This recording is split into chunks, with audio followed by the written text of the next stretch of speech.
자, 여러분 안녕하세요. 마이펫 상담소 윤세입니다. 고양이의 심장산화증은요, 기관지 폐렴이나 천식으로 오진되어 버리는 경우가 굉장히 흔합니다. 참진드기의 경우는요, 고양이에게 심각한 빈혈을 유발하는 바베시아를 유발하고요, 특히 주의를 요하는 기생충입니다. 자, 그럼요, 이런 기생충을 예방하기 위해서는 어떻게 해야 하는 걸까요? 고양이에서 심각한 심장산화증의 예방과요, 다른 기생충 질환의 예방은 의외로 간단합니다. 실내에 사는 고양이들도요, 심장사상충과 같은 기생충 질환에 걸릴 수 있다는 걸 혹시 아시나요? 많은 분들이요, 외출을 안 하는 집에만 있는 고양이는 기생충에 안 걸린다고 생각하시는데요, 실내에서도 고양이는 기생충에 노출될 수 있으며, 또 몇몇 기생충은요, 고양이에 굉장히 치명적일 수도 있고요, 또 어떤 기생충들은요, 우리 사람에게도 옮길 수가 있습니다. 오늘은요, 고양이가 걸릴 수 있는 기생충의 종류와 증상, 그리고 여러 기생충들의 예방법에 대해서 한번 알아보는 시간을 가져보도록 하겠습니다.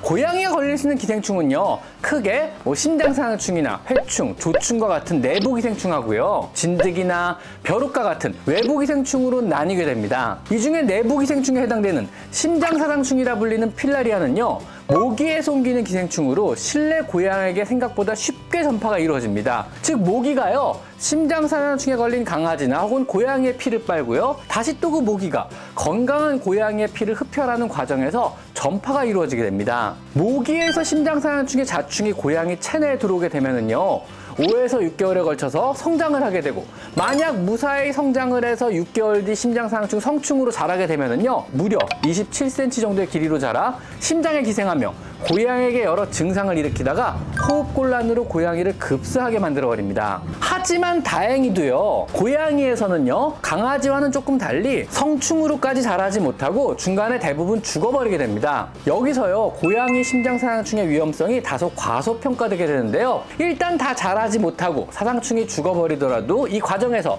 자충, 즉 작은 새끼벌레들은요, 고양이 폐동맥 근처에서 죽으면서 폐조직을 영구적으로 또 치명적인 손상을 입혀버립니다. 이런 만성심장사상충의 증상은요, 잦고 심한 기침, 또 빈호흡, 또 체중의 감소, 잦은 구토나 식욕부진, 활력의 저하와 심하면 개고호흡을 하기도 합니다. 마치 고양이의 천식과 굉장히 비슷한 증상을 보이게 되는데요, 그래서 고양이의 심장산화증은요, 폐혈관과 폐에 심한 염증 반응을 유발하기 때문에 기관지 폐렴이나 천식으로 오진되어 버리는 경우가 굉장히 흔합니다. 아직까지요, 고양이의 심장사상충증은요, 진단도 어렵고 치료는 불가능하기 때문에 현재로서는 예방이 최선의 치료입니다. 고양이의 심장사상충은요, 여러분의 생각보다 굉장히 흔하고요, 또 광범위하게 퍼져 있는 질환으로 의외로 많은 고양이들이 만성 심장사상충 질환으로 고생하고 있음을 꼭 아셔야 하며 반드시 매달 예방을 꼭 해주셔야만 합니다. 생각보다 굉장히 위험한 질환입니다.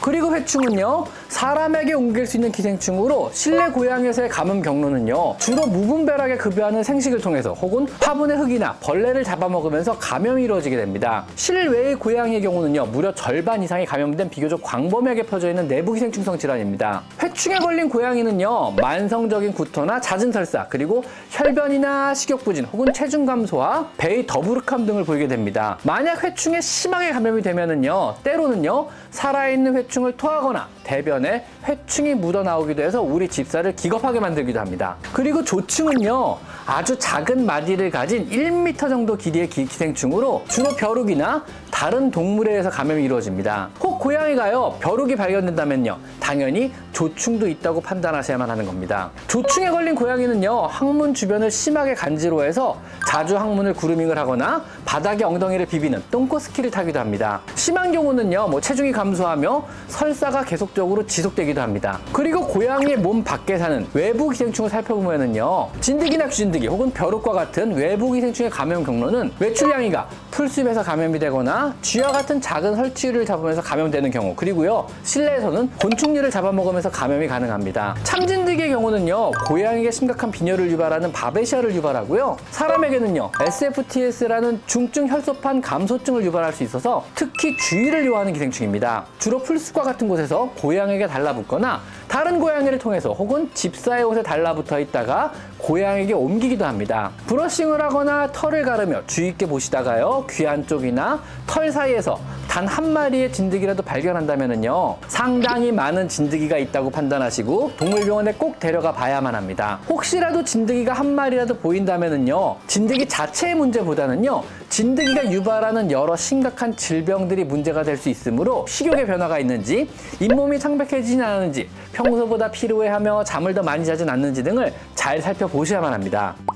자, 그럼요, 이런 기생충을 예방하기 위해서는 어떻게 해야 하는 걸까요? 당연히 매달 1회는요, 구충을 반드시 해주셔야만 합니다. 실내에 사는 고양이는요, 기생충에 안 걸린다며 안심하셔서는 절대로 안 되는 것입니다. 고양이의 건강과 또 그와 생활을 함께하는 우리 사람의 건강을 위해서도요, 반드시 고양이에게 매월 1회의 정기적인 구충을 통해 여러 내부, 외부 기생충 질환을 예방해 주셔야만 합니다. 고양이에서 심각한 심장사상충의 예방과요, 다른 기생충 질환의 예방은 의외로 간단합니다. 동물병원에는요, 간단히 구매 가능한 굉장히 광범위한 구충제들이 있습니다. 고양이용 제품으로요, 한 달에 한 번씩 목 뒤에 발라주는 것만으로도요, 심장사상충을 포함한 다양한 내 외부 기생충에 대해서 굉장히 광범위한 구충 효과를 나타내는 스파돈 형태의 제품이 있는데요, 고양이의 주요 기생충 질환에 대해서 단지 한 달에 한 번 발라주는 것만으로도요, 기생충 질환에서 자유로워질 수 있는 굉장히 편리한 광범위한 구충제입니다. 사용 방법은요, 액상 구충제 내용물을 반드시 고양이 털을 손으로 가르시고요,